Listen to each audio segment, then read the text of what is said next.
بسم اللہ الرحمن الرحیم۔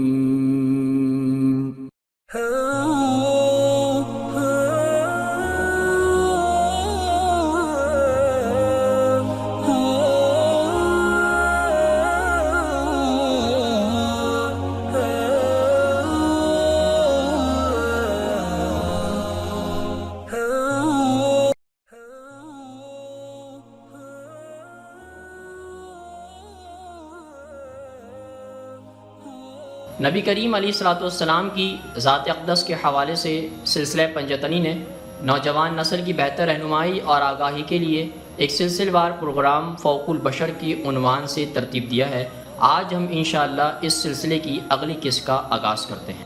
ایک اضافی فرد تھا، سرحائی زندگی کی مشکلات اور مسلسل قحط سے نبض آزما اس خاندان کے لیے جس میں کئی کھانے اور صرف ایک کمانے والا تھا۔ نبی کریم علیہ الصلوۃ والسلام جو ان کی اپنی اولاد بھی نہیں تھے، بوجھ بن کر رہ گئے تھے۔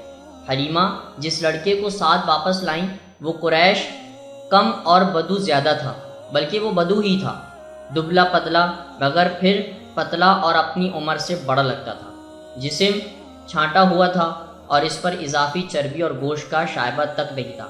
آپ علیہ الصلوۃ والسلام کے ہاتھوں پر صحرا جیسے نقش ہو کر رہ گیا تھا، انگلیوں کی پوروں تک میں صحرائی ریت بھر چکی تھی اور آنکھیں مسلسل دھوپ اور صحرا کی ریت سے بچاتے بچاتے چندیا گئی تھیں۔ پیر سخت ہو گئے تھے، چوڑے اور پاؤں کی انگلیاں لمبی پھیل رہی تھیں، جبکہ ایڑیاں پھٹ کر اکڑ چکی تھیں۔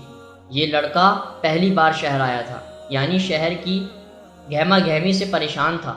ناگوار بو اور شور سے نالا، شہر کا رنگ و رونق، لوگوں کا طریق، ان کے کپڑوں کی نفاست اور ملائم جلد، نبی کریم علیہ الصلوۃ والسلام کے لیے سب اجنبی تھا۔ ذرا تخیل کو دوڑائیں تو ہم دیکھ سکتے ہیں کہ جب بی بی حلیمہ آپ علیہ الصلوۃ والسلام کو ہمراہ لیے ان کے گھر پہنچی تو شاید وہ ان کے پلو کے پیچھے چھپ کر شرمائے سے پریشان کھڑے ہوں، یا شاید ایسا نہ ہو کہ بلکہ آپ علیہ الصلوۃ والسلام ایک صحرائی بدو لڑکی کی مانند سیدھے سادے بے نیاز ہو کر الگ تھلگ اکڑ کر کھڑے ہوں، جیسا عام صحرائی لڑکے ہوا کرتے ہیں۔ بدو ماں باپ سے بچھڑ کر اب رات میں ان کی بسر سپاٹ دیواروں کے پیچھے بند ہو کر رہتی ہوں گی۔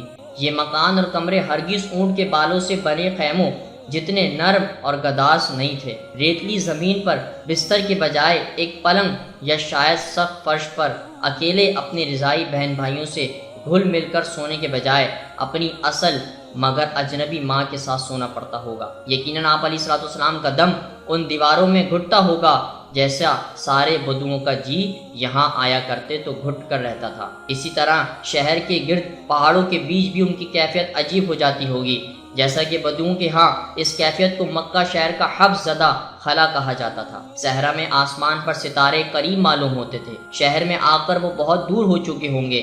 شہر میں بے شمار چولہوں اور تندوروں کے دھوئیں کی آلودگی کے سبب آسمان میں جھانکنا، تارے دیکھنا اتنا آسان نہیں رہا ہوگا۔